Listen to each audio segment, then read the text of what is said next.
चंद्रपूर जिल्ह्यामध्ये काँग्रेसने आपलं वर्चस्व स्थापन करत सर्वच्या सर्व म्हणजे जवळपास 8 नगर परिषदेवरती काँग्रेसचा झेंडा फडकवलेला आहे। याच अनुषंगाने आपल्यासोबत बोलण्यासाठी इथले चंद्रपूर जिल्ह्याचे काँग्रेसचे अध्यक्ष आहे आपण थेट त्याच्यात सुभाष भाऊ, काय सांगा तुम्ही? जिल्ह्यामध्ये काँग्रेस आहे ते स्पष्ट बहुमताने आहे ते निवडून आलेले आहेत, काय सांगा?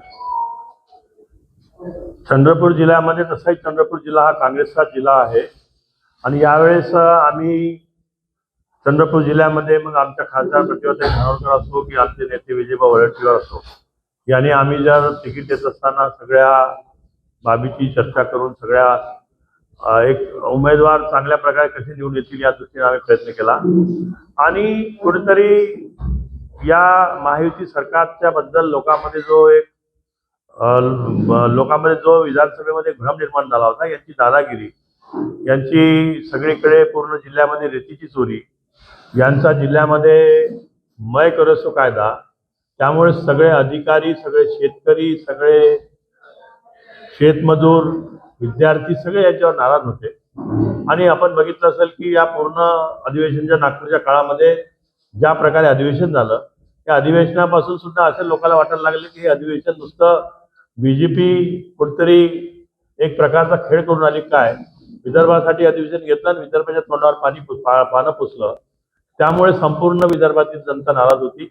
मला बाकी ठिकाणचे रिझल्ट माहीत नाही, परंतु चंद्रपूर जिल्ह्यामध्ये जे 10 नगरपालिका आहे त्या 10 नगरपालिकेपैकी 7 आणि 8 नगरपालिकेवर काँग्रेसचा झेंडा आहे।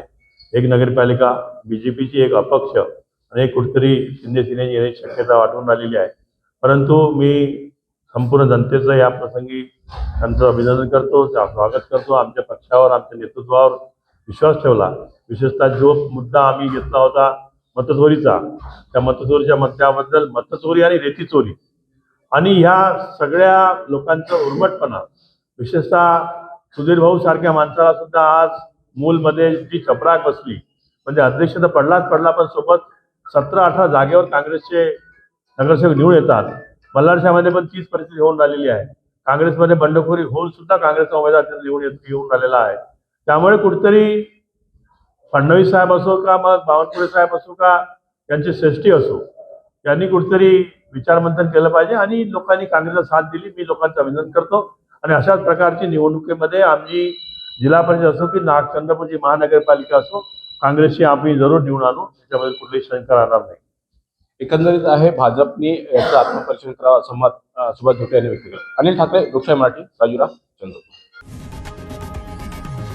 लोकशाही मराठी, ऐका, पहा, जागरूक रहा।